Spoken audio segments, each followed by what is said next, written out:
बता दें, Himani Narwal murder case में एक आरोपी की गिरफ्तारी कर ली गई है। एक आरोपी को दिल्ली से गिरफ्तार किया गया है। पहली गिरफ्तारी हुई है।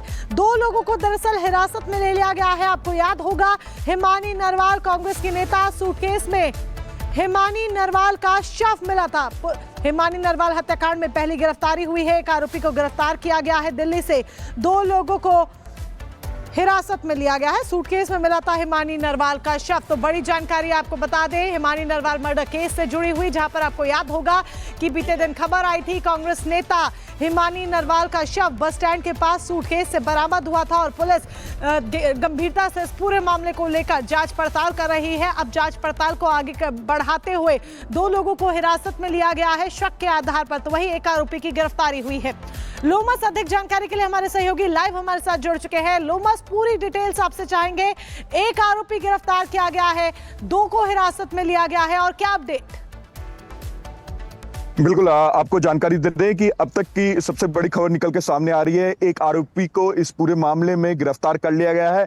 हालांकि उस आरोपी से लगातार ही जो हरियाणा पुलिस है, जो रोहतक की पुलिस है, वो थ्योरी को समझने में जुटी है कि हत्या कैसे की और कैसे हिमानी को वो व्यक्ति जानता था। हालांकि पुलिस ने शक के आधार में दिल्ली से 2 लोगों को जरूर हिरासत में लिया है। उनसे भी जानने की कोशिश की गई, इनकी प्लानिंग कैसे की गई और साथ ही जो हिमानी थी उससे इनकी दुश्मनी कैसे हुई। इनसे पहले हिमानी से ये इनका ताल्लुकात था, क्या हिमानी को ये पहले से जानते थे, या फिर जो किलिंग की गई, जो हिमानी को मारा गया, क्या किसी ने हिमानी की हत्या करवाई है। कई सारे ऐसे थ्योरी हैं लगातार जो हरियाणा पुलिस उस पे काम कर रही है, लेकिन हरियाणा पुलिस को, रोहतक पुलिस को एक बड़ी सफलता मिली है। कई थ्योरी है, उसी को सुलझाने में पुलिस लगातार देखिए एक्शन मोड में दिखाई दे रही है। बहुत शुक्रिया तमाम जानकारी के लिए। लेकिन इसी वक्त इसी से जुड़ी एक और बड़ी खबर सामने आ रही है, और बड़ी खबर यह है कि आज एसआईटी की टीम रोहतक जाएगी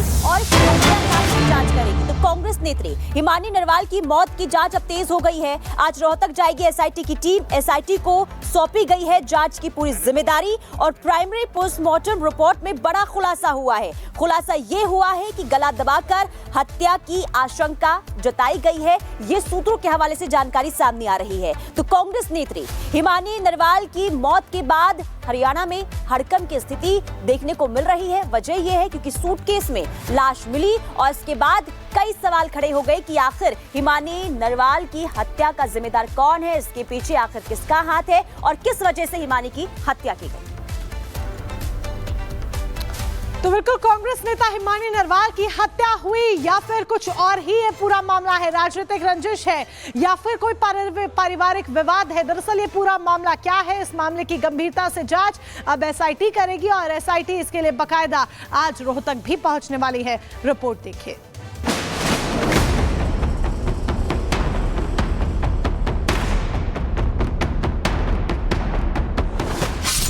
महिला नेता की हत्या, जांच में जुटी एसआईटी टीम।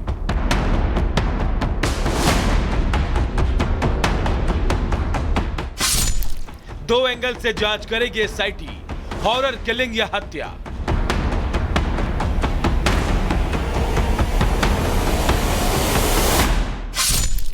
हत्या पर सियासी रेस, हत्यारा की खोज थी।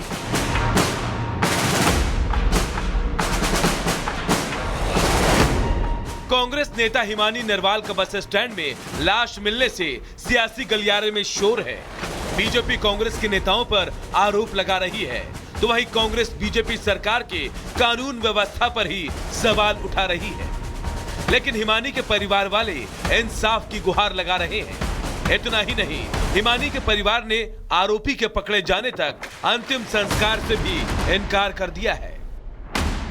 हरियाणा सरकार का भी मतलब तो कुछ कर्तव्य बनता है। चलो, मैं कांग्रेस पार्टी से तो भाई उससे जुड़ी हुई थी तो हरियाणा की बेटी, हरियाणा के कल्चर को भी सपोर्ट करती थी। वैसे भी हरियाणा की बेटी थी, मतलब पार्टी मायने नहीं रखती, मतलब थी तो मतलब इसी हरियाणा की बेटी वो।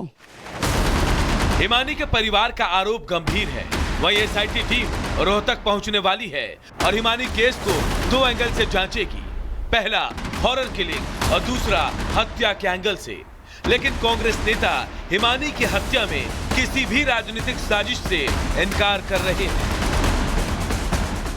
उन्होंने कुछ कहा है तो माँ का आक्रोश हो सकता है, मैं उस बात को नहीं, पर मैं कोई पॉलिटिकल एंगल इसमें नहीं देख रहा।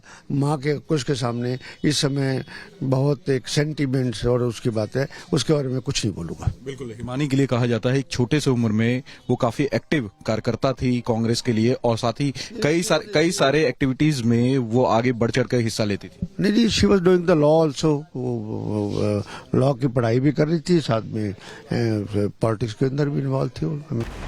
लेकिन हिमानी का परिवार कांग्रेस पर आरोप लगा रहा है, वहीं बीजेपी भी हिमानी की हत्या के पीछे साजिश बता रही है। बहुत गंभीर मामला है और कांग्रेस के लोग पहले भी ऐसे करते रहे। पुलिस गहराई से इसकी जांच कर रही है और जो भी सच्चाई निकलेगी उसको उसके अंजाम तक पहुंचाया जाएगा। क्योंकि उनकी पार्टी का अंदरूनी मामला है, ऐसी जानकारी आ रही है कि कुछ खींचातान चल रही थी पार्टी के अंदर जिसके चलते उनकी हत्या हुई। एक बार जांच हो जाए, सब चीजें निकल कर आ जाएंगी और सरकार अवगत है सारी चीजों से और एक ठीक जांच भी हो रही है। हिमानी की हत्या कैसे हुई, किसने किया, ये सब कुछ जांच के बाद पता चल सकेगा। लेकिन हत्या पर सियासत उफान पर है और बीजेपी लगातार कांग्रेस पर आरोप लगा रही है, तो वहीं कांग्रेस बैकफुट पर दिखाई दे रही है। Bureau report, Republic Bharat.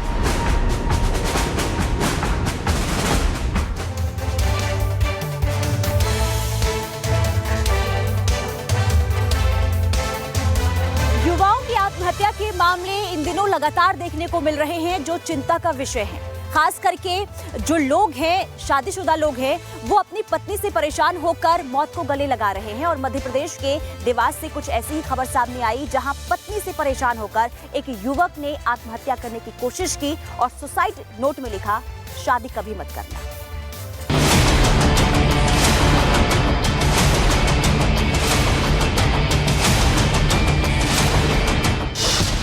एक और अतुल मानव वाली कहानी, प्रमोद के परिवार की जुबानी। यदि कल मैं समय पर बच्चे को नहीं बचा पाता तो बच्चा मेरे हाथ से निकलता। ऐसे जीवन किस काम का। पूर्व एमएलए के बेटे ने खाया जहर, बहू से घर वाले परेशान। इतना परेशान था मेरा बच्चा, बहुत परेशान था। सुसाइड नोट में लिखा, कभी शादी मत करना। 2009 में धूमधाम से प्रमोद और दीपिका की शादी हुई। उस वक्त प्रमोद को यह एहसास नहीं था कि एक दिन यही शादी उसके लिए फांस बन जाएगी, खुदकुशी के लिए उसे मजबूर कर देगी। अभी प्रमोद जिंदगी और मौत के बीच जूझ रहा है और घर में मायूसी है और आने वाले दिन की चिंता भी। सारी पीड़ा उसकी उसने जो है उस सुसाइड नोट के अंदर उसने लिखी है। मतलब इतना तंग हो गया था वो कि पत्नी का अगर ऐसा स्वरूप है, महिला का ये स्वरूप है पत्नी के रूप में, तो मेरे को शादी नहीं करना चाहिए। 15 साल शादी के बहुत प्रताड़ित होकर के निकले, दोनों परीक्षा पर बच्ची भी परेशान हुई और मुझे सबसे ज्यादा चिंता उन दोनों के बीच में जो पुत्र है उसकी चिंता है। आज 15 साल का हो गया, उस बच्चे का क्या भविष्य है। जरा सोचिए, पूर्व विधायक के घर में ऐसी घटनाएं हो रही है, ऐसे में आम लोगों की कौन सुध ले रहा। ऐसा तब है जब शादी राजी मर्जी से हुई। लेकिन प्रमोद के परिवार वालों का आरोप है कि दीपिका हमेशा लड़ाई झगड़े करके इंदौर चली जाती थी। इतना ही नहीं, दहेज उत्पीड़न का आरोप भी लगाया। फिर भी समाज की वजह से दीपिका को दोबारा अपने घर पर रखने के लिए पूर्व विधायक राजी हो गए। जब बात बिगड़ती गई, 2 बार उन्होंने थाने रिपोर्ट कर दी हमारे खिलाफ में, झूठी रिपोर्ट जिसका कोई साक्ष्य कोर्ट के अंदर प्रस्तुत नहीं कर पाए। जब उनको लगा कि अब यह केस हम हार जाएंगे तो उन्होंने समाज के कुछ लोगों से बोल करके और मेरी कमजोरी का फायदा उठा करके उन्होंने कॉम्प्रोमाइज करा के अपनी बच्ची को मेरे घर पे छोड़ गए। प्रमोद की शादी को 15 साल हो चुके हैं। शादी के